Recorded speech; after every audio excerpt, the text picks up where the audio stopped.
ये है विविध भारती। उजाले उनकी यादों की।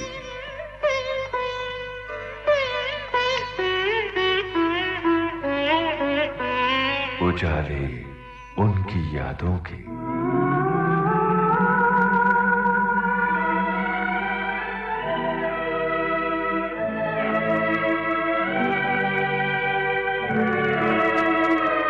विविध भारती के साथ मौजूद हैं जाने माने निर्माता निर्देशक संजय लीला भंसाली। इनकी पहचान म्यूजिक डायरेक्टर के रूप में भी है। तकरीबन 2 फिल्मों में वो संगीत दे चुके हैं और सबसे खास बात यह है कि विविध भारती से इनका बड़ा पुराना जुड़ाव रहा है। संजय लीला भंसाली, बहुत बहुत स्वागत विविध भारती के इस कार्यक्रम में। बताइए कैसा लग रहा है आपको?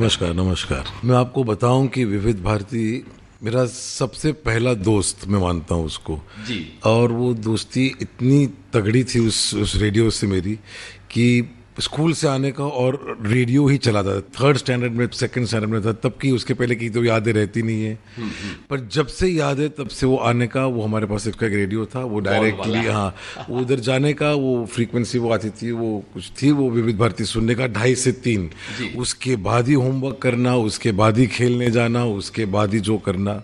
फिर शाम को एक शो होता था, कोई मिस्ट्री वाला शो होता था, उसको क्या कहते थे? हवा महल। तो रात को 9 बजे वो हवा महल सुनना, ऐसा कुछ थे हमारे टाइमिंग। वो तो जहाँ देखो, मैंने बाजू वाले के घर से रेडियो बज रहा है, यहाँ से भी बज रहा है। सुबह स्कूल में जब जाते थे तो लता जी के भजन बजते थे। एक क्लासिकल प्रोग्राम होता था जिसमें राग होता था, राग के बाद वो फिल्मी गाना उस राग पे कैसे होता था। वो सब बहुत से ऐसे कमाल के प्रोग्राम्स थे जो मेरे माइंड पे म्यूजिकल असर इतना करते गए ओवर द ईयर्स। मतलब बस स्टॉप पे खड़े रहना सुबह 7 बजे और लता जी के रेयर भजन बजते थे उस पर। वो चाहते थे हमको स्कूल की बस आए ही नहीं ताकि ये 2-3 और गाने में सुन के जाऊँ। तो बहुत कमाल की चीज़ें मुझे लगता है कि मेरा जो एक सीखना है जिंदगी में, कुछ भी सीखना, क्योंकि वो उसी गानों को सुन के मैं ये सोचता था जैसे बड़ा होता गया कि अच्छा ये गाना डायरेक्टर विजयानंद जी का गाना है, ये बज रहा है तेरे मेरे सपने का। अच्छा मैं होता तो कैसे शूट करता, मैं होता तो कोरियोग्राफी क्या होती। तो ये एक्सरसाइजेस सब शुरू हो गए क्योंकि घर पे कोई रिकॉर्ड प्लेयर ऐसी कोई चीज़ तो थी नहीं, गरीब लोग थे हम लोग तो। लेकिन जो मैंने सीखा है विविध भारती का मेरे जिंदगी में एज एन आर्टिस्ट, मेरे बहुत बड़ा असर है उसका। और आज भी मुझे बहुत ही प्यार है। कोई भी कहता है कि विविध भारती, तो मैं पहले पूछता हूँ कि कहाँ कौन से इंटरव्यू, कौन मिलना चाहता है, क्या मिलना चाहता है। It's beautiful. सो आज वो मैं म्यूजिक सीखा हूँ, म्यूजिक डायरेक्शन किया है रामलीला में। मैंने अपने नोट में भी लिखा है CD पे कि जो भी है वो विविध भारती की वजह से मैं सीखा हूँ। तो क्या बात, गॉड ब्लेस। संजय जी, उन प्यारे से दिनों की याद के नाम एक गाना डेडिकेट करते हैं, फिर आगे की बातचीत करेंगे। मैं बताऊं गाना? हाँ बिल्कुल, डेफिनेटली। बिल्कुल। पूरे प्रोग्राम में आप ही की पसंद की गाने। मुझे याद है कि मैं एक दिन बहुत जिद पे चढ़ गया था कि आप फरमाइश पे माँ को बोल रहा था कि आप फ़ोन करो और आप बजाओ इंतकाम का गाना, आ जाने जा लता जी का गाना। क्योंकि कई महीनों तक मैं बैठा रहता था रेडियो पे कि वो गाना कब आएगा और कोई फरमाइश ही ना करे उस गाने की। तो मुझे अभी भी याद है कितना तड़पता था मैं कि अच्छा वो मेरा जवानी दीवानी का ये जवानी है दीवानी, तो वो आ जाए कोई गाना किशोर दा का, पंचम दा का। तो कुछ गानों के लिए बहुत इंतजार किए हैं, कान लगा के ऐसे। तो कभी कभी दुखी हो जाता था, 5-5, 6-6। तो आज महीने नहीं बजता था वो गाना, तो आज आप बजाइए, आज आने जब इंतकाम। बहुत प्यारा गाना है इंतकाम फिल्म का, लक्ष्मीकांत प्यारेलाल का संगीत। संजय जी, विविध भारती की और रेडियो की प्यारी सी यादें तो हो गई, और अब मुझे लगता है कि ये पूछना बहुत जरूरी है कि आपके अंदर का जो फिल्मकार है वो कब अंकुरित होना शुरू हुआ था? मुझे लगता है स्कूल से ही चालू था। वो जब स्कूल में प्लेज होते थे, मतलब वो उंगलियां ऐसे करके, और नहीं वो उंगलियां ऐसे करके स्कूल में, अभी वो 70s 60s की बात है। तो 70 में जब स्कूल में प्ले होता था तो मुझे प्ले में एक्टिंग करने से ज़्यादा वो टीचर डायरेक्ट क्या कर रही है उस पर ज़्यादा मुझे मज़ा आता था। तो मुझे अच्छा नहीं लगता था लोगों के सामने वो एक्टिंग करना, लेकिन वो करवाते थे क्योंकि मैं गाता अच्छा था, ये था वो था। लेकिन वहाँ से शुरू हुआ कि नहीं मुझे जो टीचर हमको सिखा रही है क्या करना, वो जो कैसे जाना, कब आना, कब जाना, मुझे उसमें इंटरेस्ट था। पर्दा कब उठना चाहिए, म्यूजिक कब बजना चाहिए। तो आहिस्ता आहिस्ता, और पिताजी ने बहुत सी फिल्में बनाई थी, उनमें से मैंने कुछ भी नहीं देखी। 1-2 के पोस्टर है मेरे पास जो हमारे जन्म के पहले जहाजी लुटेरा वगैरह फिल्में बनाई थी। तो माहौल था घर में कि वो फिल्म प्रोड्यूसर थे और कुछ कभी कभी शूटिंग पे लेके जाते थे, स्कूल में थे तब छोटे। तो तब से वो दिमाग में था कि फिल्म बनानी है। एक बार मुझे वो स्टूडियो में लेके गए, मैं 3rd स्टैंडर्ड में था और मुझे बोले आप स्टूडियो में यहाँ बैठो, और वो चले गए अपने दोस्त को मिलने के लिए। एक कैबरे शूट हो रहा था और बहुत कम कपड़े पहने हुए एक लड़की थी और वो अपना एक कुछ एप्पल में बाइट करती थी और एक बहुत कम पहने हुए कपड़े पहने हुए आदमी के ऊपर कूद के एप्पल फेंक देती थी। और ये बार बार ये शॉट किए जा रहे, क्योंकि एप्पल कहीं गिर नहीं रहा था। मुझे समझ में नहीं आ रहा था बार बार क्यों ले रहे, लेकिन वो माहौल जहाँ बैठा था मैं, वो स्टूडियो मुझे अपना लगा। मुझे लगा मेरे को क्रिकेट फील्ड से ज़्यादा मुझे यहाँ रिश्ता है, मैं यहाँ कंफर्टेबल हूँ, मुझे यहाँ रहना है। फिर अचानक जब पिताजी आए तो उन्होंने कहा कि अरे तुम कैमरे देख रहे हो शूटिंग, अरे तुम्हारी उम्र थोड़ी है कैमरे देखने की। उठा के मुझे लेके गए, लेकिन कहीं ना कहीं रूह मेरी वहाँ रह गई। वो स्टूडियो मुझे आज भी बहुत डिस्टिंक्टली याद है। तो मुझे लगता है कि वो पहले से ये सब चीज़ों का असर होना शुरू हो गया था। मालूम था पहले से डायरेक्टर बनूंगा और कुछ नहीं बनूंगा। तो इसलिए फिर आप फिल्म इंस्टीट्यूट गए थे? हाँ, फिल्म इंस्टीट्यूट बहुत बाद में गया मैं जी। फिर मैस कॉम का एक कोर्स किया, फिर लगा कि बहन गई फिल्म इंस्टीट्यूट में तो मैं उनके पीछे पीछे वहाँ गया। फिर बहन आके काम किया अरुणा विकास के साथ तो मैं पीछे पीछे वहाँ गया। फिर वो विनोद चोपड़ा के वहाँ मुझे लेके गई। तो वो मेरा पूरा जो जर्नी था टू फिल्म इंस्टीट्यूट, वो मेरी बहन जो मेरे 2 साल पहले गई थी FTI में एडिटिंग कोर्स और वो सब करने, उनके पीछे पीछे जाके किया। क्योंकि मैं बहुत चुप रहने वाला बच्चा था, मैं कभी बहुत बोलता नहीं, अपना रेडियो सुनता था, अपना किताब पढ़ता था और अपनी कुछ नोट्स बनाते रहते थे। तो ज़्यादा दोस्त नहीं थे, कहाँ जाने का, फिल्म लाइन में कैसे आने का, उस वक्त इतने सारे मौके नहीं मिलते थे जो आज असिस्टेंट डायरेक्टर्स को मिल जाते। कोई भी ऑफिस पे चले जाते, आज एक मैसेज भेज देते कि मैं ये हूँ, मुझे सीखना है आपसे, या एक वेबसाइट पे कुछ उनका बायोडेटा आ जाता, वगैरह वगैरह वगैरह। उस वक्त क्या था, एक फ़ोन करने के लिए भी 1-2 साल रुको तो एक दरवाज़ा खुलता था उस वक्त। तो मुझे विनोद चोपड़ा का साथ मिल गया, वहाँ से मुझे बेलादी लेके गए वहाँ पे और फिर वहाँ से शुरू हुआ। लेकिन इंस्टीट्यूट रास नहीं आया आपको? कुछ ऐसा हुआ कि आपको वहाँ से हटना पड़ा? हाँ, वो कुछ मकाम ऐसे आते हैं जहाँ से आपको एक्चुअली आपकी जर्नी शुरू होती है, लेकिन आपको उस वक्त एहसास नहीं होता। मुझे इंस्टीट्यूट से मुझे डिप्लोमा के बगैर ही मुझे निकाल दिया गया था, रस्टिकेट कर दिया गया था। क्यों मुझे मालूम नहीं।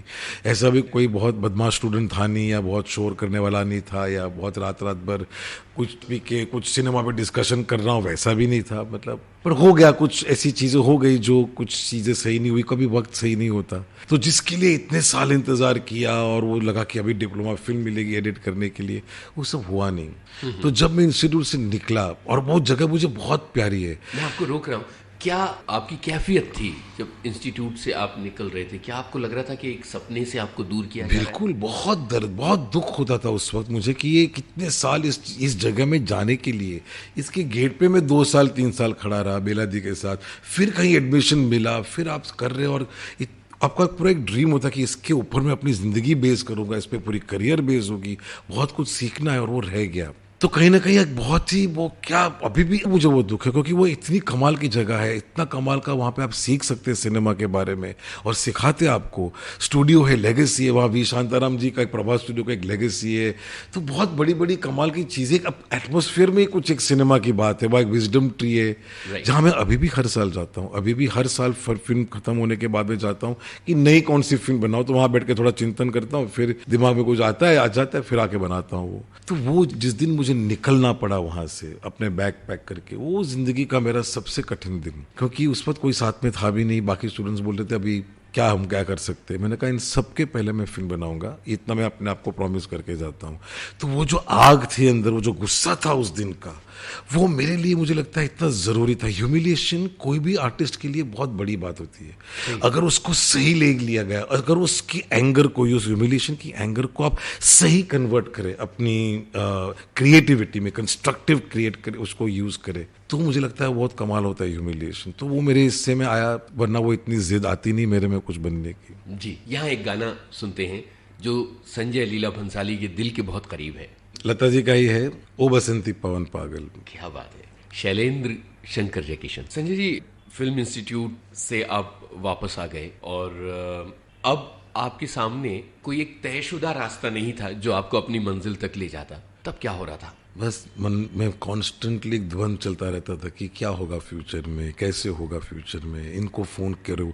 तो फ़ोन आधे कुछ नंबर डायल करके डायरेक्टर होके मैं रख देता था फ़ोन, क्योंकि हिम्मत नहीं बनती थी क्या बोलने का, कैसे बोलने का, कहाँ शुरू करने। फिर वो एक दिन मुझे बेलादी विनोद चोपड़ा के वहाँ लेके, वो परिंदा बना रहे थे, बेलादी असिस्ट कर रही थी उनको।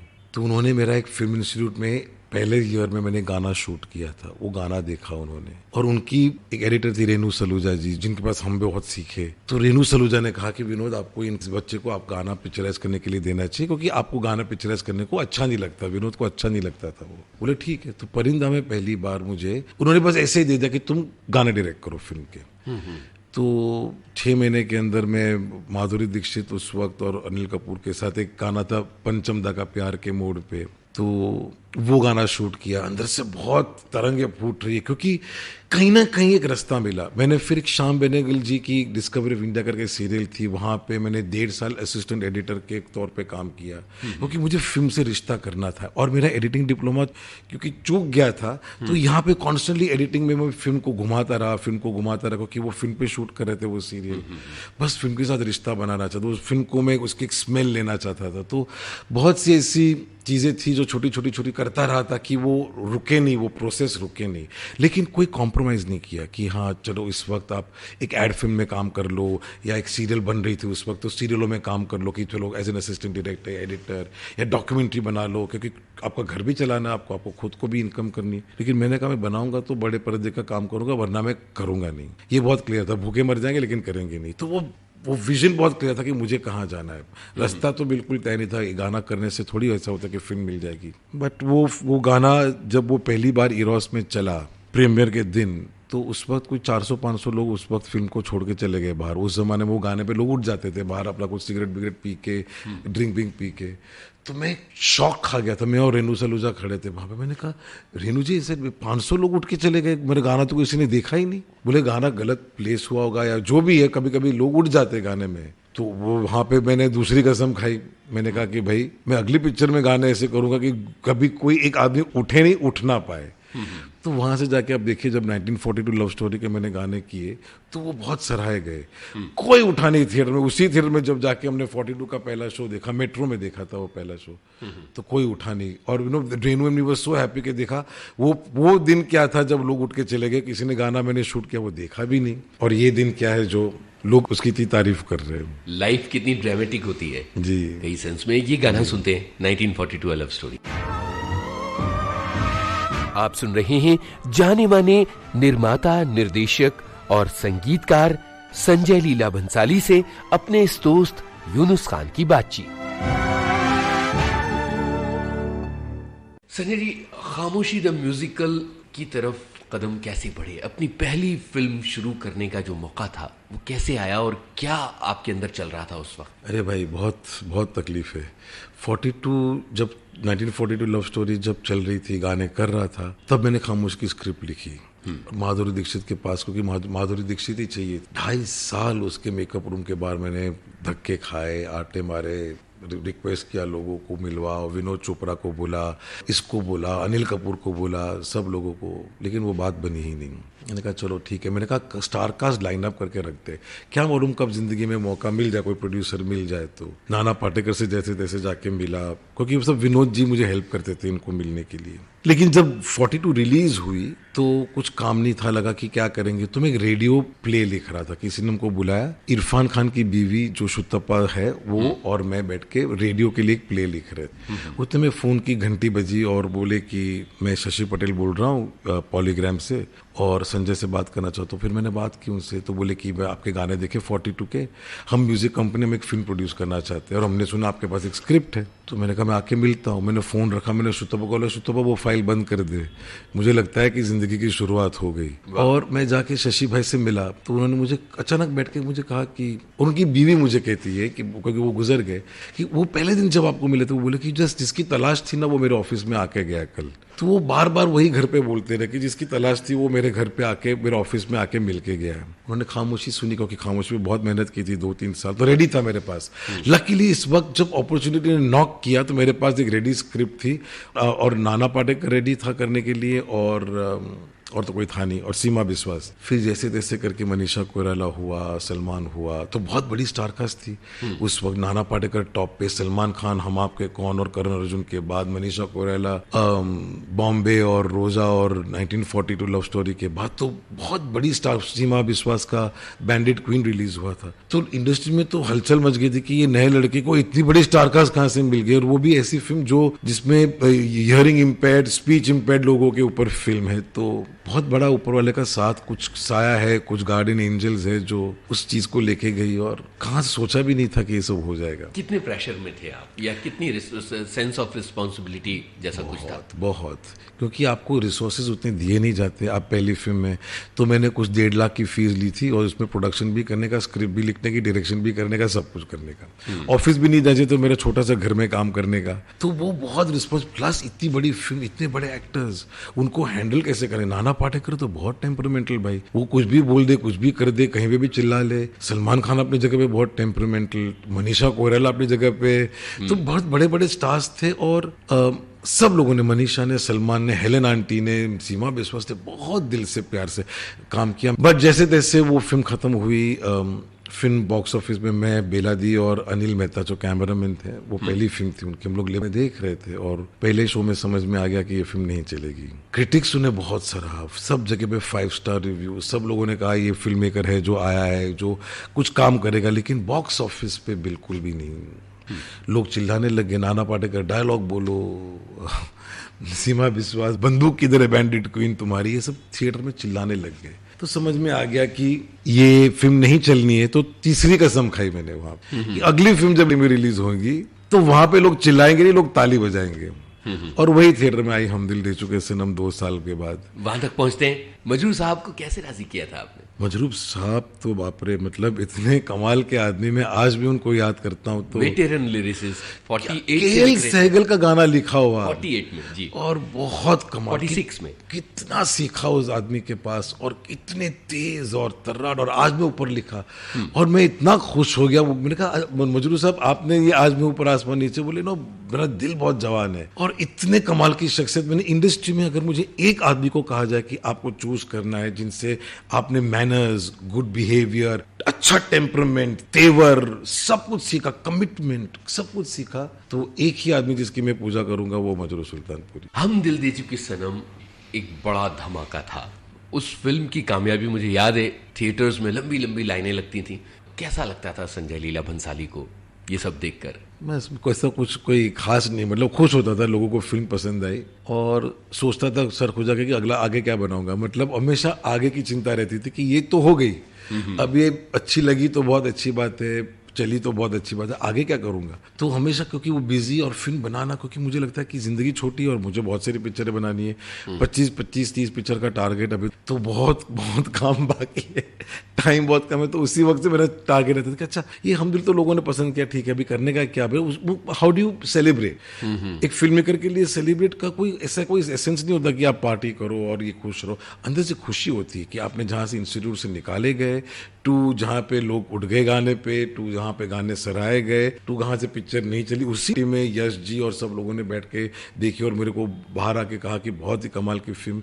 तो एक अचीवमेंट का सेंस बहुत आता है। You are thankful to God, you are thankful to your audience, और आपके अपने खुद के कन्विक्शन पे आप खुश रहते हो कि हाँ आपने जो करना था वो किया। लेकिन हमेशा चिंता रहती है कि आगे क्या होगा, अगली फिल्म क्या होगी, तो उसी में लगा रहता था मैं। नंदिनी, मेरी प्यारी नंदू, तुम यहाँ बैठी हो। आज मैंने तुम्हारे बाबा की पतंग काटी, मालूम कैसे? बाबा की पतंग इधर, मेरी पतंग इधर, मेरी पतंग नीचे से गई और तुम्हारे बाबा की पतंग घसटा दिया, और बाबा की पतंग ये। अरे कितना मजा आता अगर तुम मेरे पीछे खड़े हो कि मेरी फिरकी पकड़ती, तो हम दोनों की पतंग हवा में यूं लहराती, कितना मजा आता। नहीं चाहिए नहीं, तुम पतंग उड़ाओ, मैं तुम्हारी फिरकी पकड़ू। कल मुझे तुम्हारे नाक के नीचे से कोई उड़ा ले जाएगा और तुम कुछ नहीं कर पाओगे। ताकते रहना खाली आसमान। अरे कैसे कुछ नहीं करूंगा मैं, उसको भांगी नाकू, तोड़ी नाकू, भुक्को करी नाकू। कितनी ताने, कितनी बातें सुन चुकी मैं तुम्हारे खातिर, खबर है तुम्हें? भांगी नाकू, तोड़ी नाकू, भुक्को करी नाकू, हमेशा बचपना, हर बात पर मजाक। When will you ever be serious, Sameer? घर में सब मेरी शादी की बातें कर रहे हैं।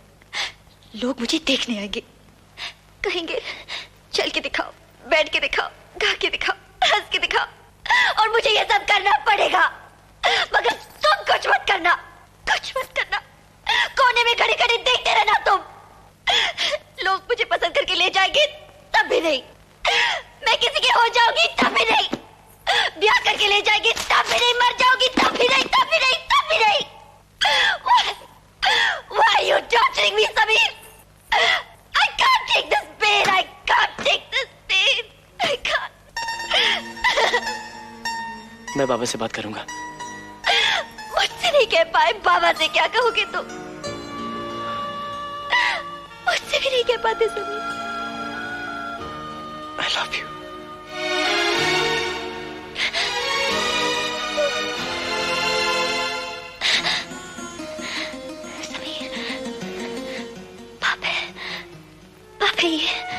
ये कोई पाप नहीं है। कुछ हो गया तो क्या होगा? बच्चा। बच्चा ऐसे थोड़ी होता है। ये सही नहीं है समीर, पापा नहीं मानेंगे। पापा क्यों नहीं मानेंगे? He likes me. He thinks I'm a cool dude. ये पाप तो नहीं है ना? कोई पाप नहीं है। मुझे छोड़ के तो नहीं जाओगे? कभी नहीं।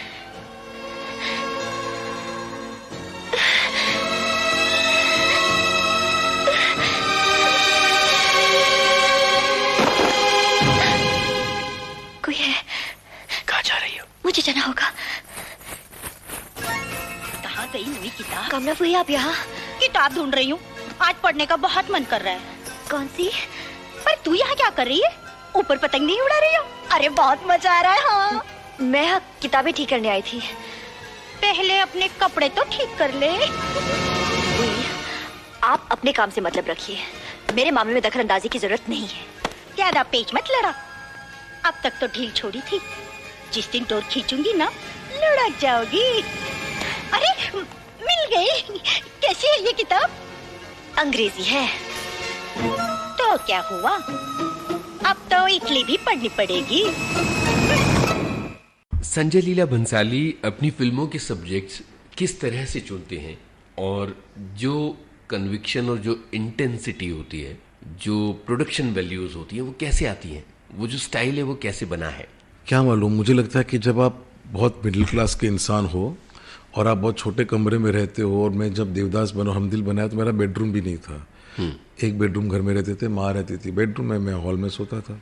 तो जब आप वो सब आपके पास बहुत कम चीज़ें हो तो आदमी कभी कभी ज़्यादा बड़ा सोचने लगता है, और जब वो सोचना खाली अपने काम के लिए होता है, मैं अपने फिल्म के लिए जीता हूँ, मुझे वो सब बड़ी बड़ी चीज़ें मुझे खुद की ज़िंदगी के लिए नहीं चाहिए। तो मुझे लगता है वो आ जाता है वो बड़ा स्केल कि ये चाहिए। जब हम लोग चौल में रहते थे भुवनेश्वर में और रेडियो बजता था, रेडियो पे कोई गाना अच्छा आया तो माँ डांस करती थी, क्योंकि माँ पहले डांस करती थी शोज़ पे प्रोफेशनली बिफोर मैरिज।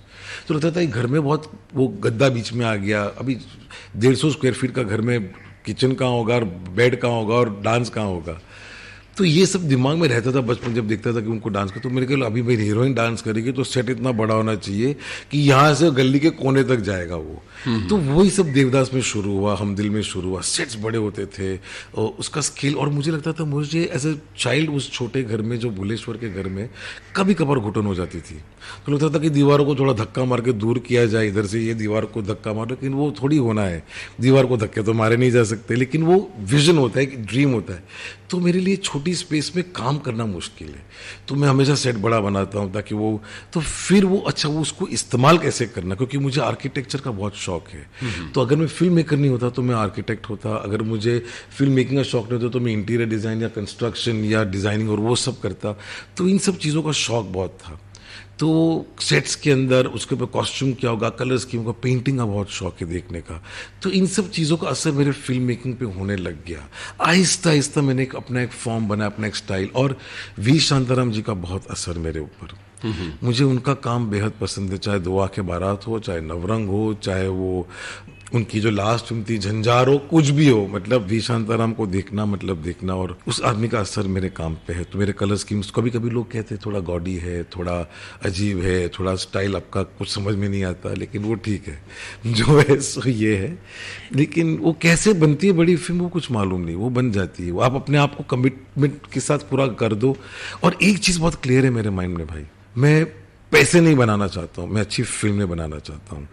लोगों में कई बार इंडस्ट्री में ये है कि वो पैसे बनाना चाहते हैं, वो फिल्म नहीं बनाना चाहते। ये दो अलग चीजें हैं। हम दिल दे चुके सनम ने काफी चीजों में बदलाव किया, सेंसिबिलिटीज को बदला, म्यूजिक के चलन को बदला, बल्कि लोग तो ये भी मानते हैं कि सलमान की one of the most intensive roles में से एक है। ये सब कैसे क्रिएट किया था आपने? वो क्या प्रोसेस थी? कहाँ से इस फिल्म का आइडिया आया था? क्योंकि वो उस जमाने की बहुत ही अलग फिल्म थी, इस जमाने में भी अलग ही गिनी रहता है। जी, वो मैं बताऊं आपको, खामोशी नहीं चली थी। मैं डिप्रेशन में घर पे बैठा था ऐसे कि क्या बनाएंगे, क्या होगा, क्या मालूम। सलमान खान मुझे कहते थे कि तेरे को बोला था ना ये फिल्म मत बना, क्योंकि अभी तेरे को देख, अभी कोई तेरे को कोई डॉक्यूमेंट्री बनाने भी नहीं देगा तेरे को, बेवकूफ। मतलब as a good friend he would tell me that. अचानक एक दिन फोन बजा मेरे घर पे, तो मैंने उठाया, बोले मैं प्रताप करवत हूँ, मैं विले पार्ले में रहता हूँ और मैं 65 ईयर ओल्ड आदमी हूँ, मैं बहुत पढ़ता हूँ, मुझे आपसे मिलना है। मैंने कहा मैं अभी कोई मिलता नहीं हूँ, मेरे पास आइडिया है। उन्होंने कहा, मैंने कहा मुझे नहीं मिलना, मैं अभी थोड़ा अपने मूड में हूँ, मेरे को कुछ समझ में नहीं आ रहा है, बात दे बिल। 2 महीने बाद वापस फोन आया, मैं प्रताप करवत बोल रहा हूँ और मैं विले पार्ले से हूँ, मैं आपको एक किताब देना चाहता हूँ। मैंने कहा मुझे आपकी किताब नहीं चाहिए, मैं अपना जरा रहने दीजिए। फिर 2 महीने बाद वापस फोन आया कि मैं प्रताप करवत बोल रहा हूँ और मुझे आपसे, आपको मैं फोन पे कहानी सुना देता हूँ। उन्होंने अचानक मुझे हमदिल की 1 लाइन सुनाई उस वक्त कि ये है, ये है, ये है, ये है। तो मैंने कहा आपका एड्रेस कौन सा है? तो बोले अभी तुमको एड्रेस, अभी कहानी पसंद है तो मेरा एड्रेस ढूंढ रहे हो। 6 महीने से मैं तुमको फोन कर रहा हूँ, आप मेरा फोन का जवाब नहीं दे रहे। तो उस आदमी ने मुझे फिर पूरी एक नॉवेल थी जो उन्होंने पढ़ के मुझे सुनाई, और वो कभी कभी हंसते थे, मतलब क्योंकि वो बहुत एंटरटेनिंग नॉवेल थी, मैं हंसता था, कभी वो रोते थे तो मैं भी रोता था। मैंने कहा ये क्या बात है, ये तो कमाल का सब्जेक्ट है। बस उधर से फिर मैंने जो हमदिल का काम शुरू किया।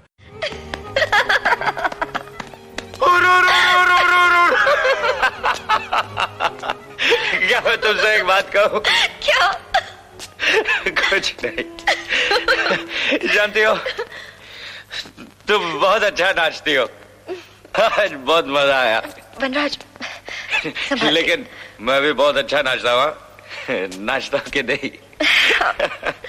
लेकिन क्या मैं तुमसे एक बात कहूँ? हाँ। कुछ नहीं।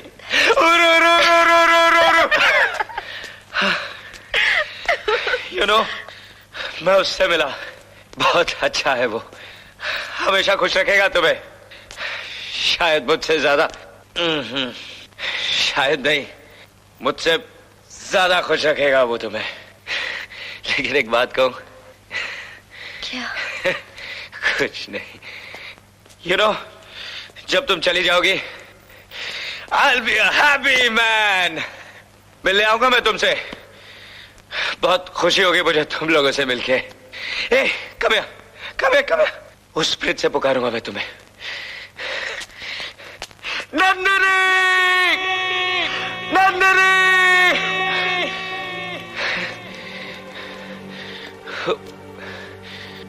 मेरी आवाज पहचानोगी ना तुम?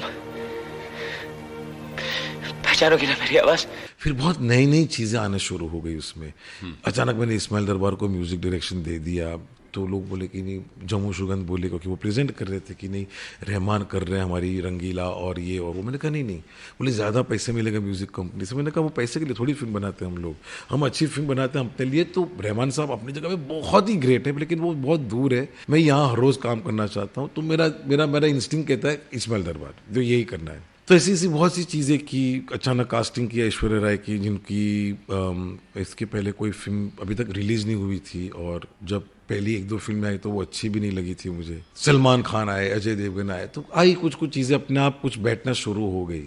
अब कैसे कभी जादू होता है तो उसका कोई समझ में नहीं आता, वो कब होता है, वो हो जाता है। इसका एक गाना सुनेंगे? देखिए, हम दिल दे चुके सनम के गाने ऐसे हैं कि आपको 9-10 बजाओ तो भी कम है, सारे के सारे बजाओ तो भी वो कम है। तो आप कौन सा बजाएंगे? आप बताइए। मुझे लगता है कि उसका टाइटल ट्रैक हम दिल दे चुके सनम, वो क्योंकि वो गाना सुन के ही मैंने इस्माइल को वो फिल्म दी थी। निर्माता, निर्देशक और संगीतकार संजय लीला भंसाली से बातें करते हुए समय का पता ही नहीं चला, और आज के कार्यक्रम का वक्त हो गया खत्म।